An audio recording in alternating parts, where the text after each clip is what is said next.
सलाहुद्दीन अयूबी। एक बुजुर्ग से मुलाकात हो गई। बैतुल मक़दस पर कब्जा था ईसाइयों का।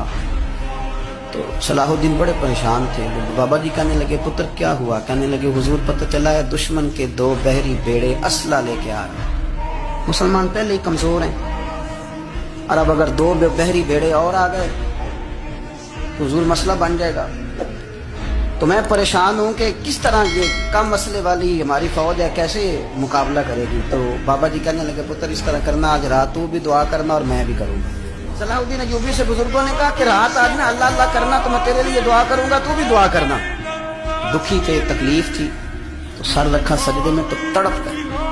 और वो बाबा जी कहते हैं, मैं मस्जिद आया तो सलाहुद्दीन चीखें मार के रो रहा था और कह रहा था, मालिक मैं कोई अपनी शान के लिए तो नहीं ना लड़ रहा, अल्लाह को मैं कोई कब्जों के लिए तो नहीं लड़ रहा, मालिक तेरे लिए लड़ रहा हूँ, मुझे बेआबरू न करना, मेरी मदद फरमा।